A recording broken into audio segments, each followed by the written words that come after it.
if you're a social media activist, and I know everybody is in some form or fashion, you'd know that the modern thing now is not really to write and read, but rather to tell a story. So that's what it's now about, telling a story.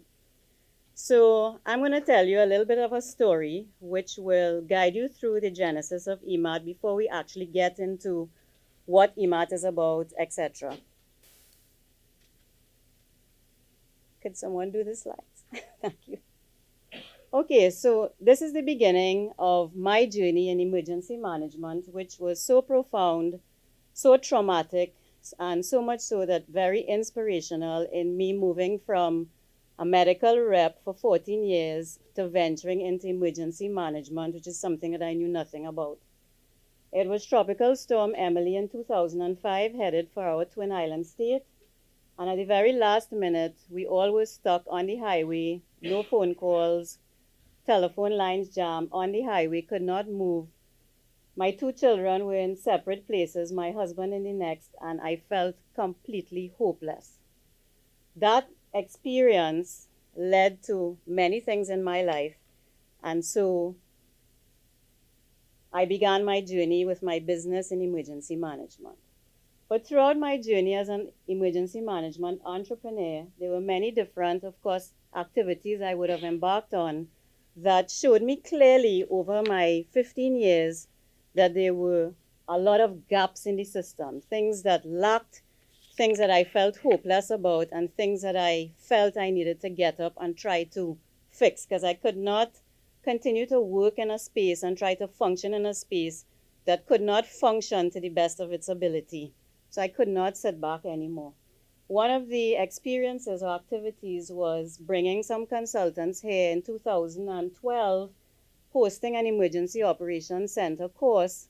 But the foundation in that course, even though the course was well received, it clearly showed that we did not understand management and control and something called the incident management system. So that was the first gap that I realized existed in the system. And as time grew on, that list became extremely extensive. So much so I think I needed another slide, but I decided not to put it in. And those things included, of course, the political climate. It included lack of funding and disaster management low on the national agenda. It included lack of policy direction. It included an undisputed need for an integrated government approach in dealing with complex problems posed by disasters.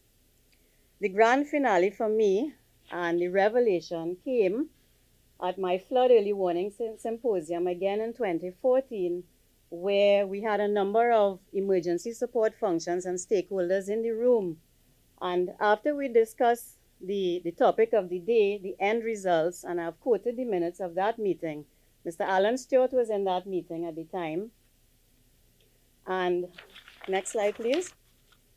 This is quoted in the minutes of that meeting, that there's a role for disaster reduction, a disaster risk reduction, civil society organization to champion the cause of the management of all hazards, that is comprehensive disaster management in Trinidad and Tobago. And the way forward clearly showed that we needed a civil society organization comprising of people who are passionate and willing to champion this cause. So again, I knew at that point I needed to get up and do something, and which I started to work at since 2014. So what's happening today? Kevin said a stop, but it's not a stop. It's a milestone or a benchmark. And we hope to create many, many more milestones and benchmarks in our national emergency management system. In more recent times, with the demands of climate change and global warming and extensive flooding, the public started to experience pain, and they began to express it via the media. And I will just, if you look on the slide, there are many newspaper clippings that I would have highlighted here, including the need for an earthquake resilient policy by Professor Richard Clark from UE Engineering, a minister asking for national conversations, and the whole dilemma of flooding, and when rain falls, flooding, extensive flooding.